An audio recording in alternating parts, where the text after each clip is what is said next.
Hey everyone, welcome back to the channel and welcome back to week 25 of DC Sports Digest. A lot of news to cover as usual, so let's just get straight into it. So on to the Nationals. We finished spring training. I actually think I had like the fourth best record, maybe like 15-12 or 16-12. Not that it really means anything, but always good to see. Then before opening day, we had our futures game, basically some of the prospects pay against the big leaguers, and the big leaguers won pretty big. Again, it doesn't really mean too much, especially because we lost our opening game. Day game against the Reds, 8-2. Didn't really look too good. Not much offense. We had a Eddie Rosario home run. Josiah Gray had like one scoreless inning, and that was about it.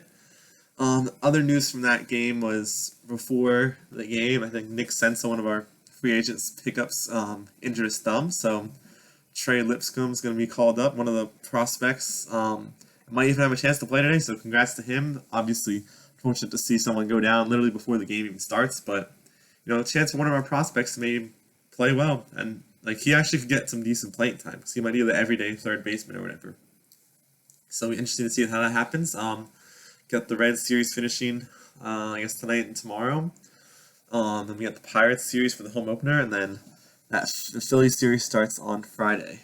Still figuring out how I'm going to cover all these games, but I'm just kind of going to split it by series. Obviously, it was pretty easy for this week because I only played one game, but that's all I got for the Nationals. On the Wizards, we actually got a 3-game win streak after beating the Kings, beat the Raptors and the Bulls. Unfortunately, lost a close one in the Nets. Jordan Poole and Cam Thomas both battled out. They both had 38 points, which was nice to see. But unfortunately, lost to the Pistons. I don't know. It's just can't really say anything about that. We literally split the season series with the team with one of the worst teams the worst team in the league, pretty much, except if you don't want to count us. And we kind of almost are that team, but we have one more win than the Pistons. That's something, I guess.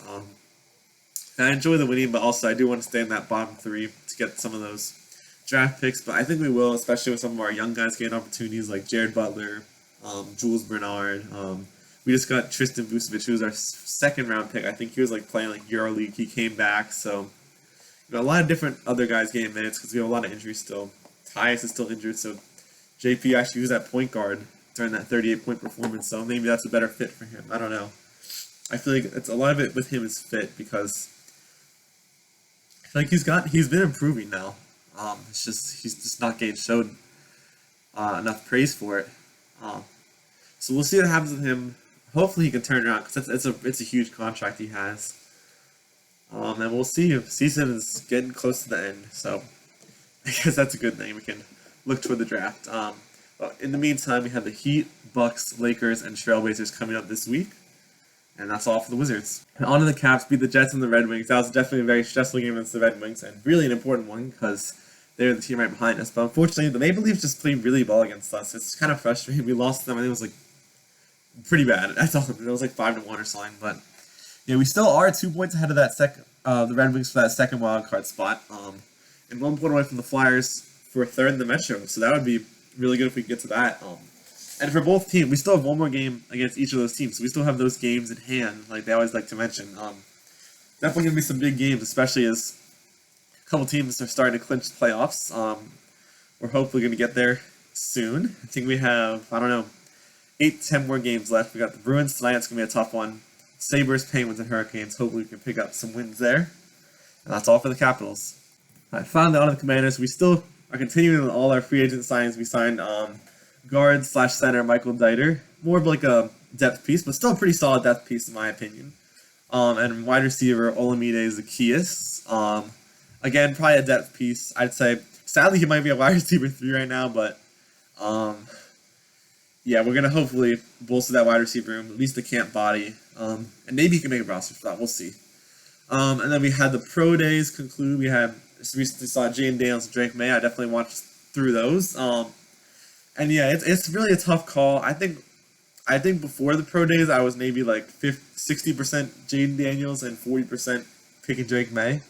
Now maybe I'm like 55-45 split for Daniels 55 and May 45, but I don't know. I was really not sure about May, but I think his pro day kind of confirms he's good. They're both good options. It's really tough, and I don't really want to be on either of the sides. Like, you can't I don't want to put all my eggs in one basket on one of these guys, and I want to have an open mind. Um, so yeah, we'll see what happens with that. Have some more top 30 visits scheduled. I wasn't really sure what those were at first, but I think it's basically just like chances for teams to like meet with prospects. So we're scheduling them with some positions of need. There's a lot to mention. There'll probably gonna be a lot more in the future, so I'm not gonna list everyone, but it's good to see us meeting with people. I think they already have the practice schedule released also for like some of the OTAs and things before training camp. So obviously there's a little bit in April and May, but most of it doesn't really get more mandatory until June, and then obviously training camp in July. And I went to training camp last year. I'll definitely try to make an effort to get out one day and maybe make a video on it. I think that'd be cool. So I had a fun time last year. Yeah, it's all for the Commanders. So thanks for watching. I was able to stream last week. I don't know if I'll be able to do one this week because school is back in session. But I will have a mock draft coming this week. I actually might film right after this because I have some time. I have a special video coming soon. I just have to figure out if I want to do it in like a long form video or cut it down a little bit, make it to a YouTube short. I'll figure it out. That probably will be coming the week after maybe, but we'll see. But a lot of other content, not just these videos. So look forward to it, and thanks for watching. I'll see you in the next one. Bye.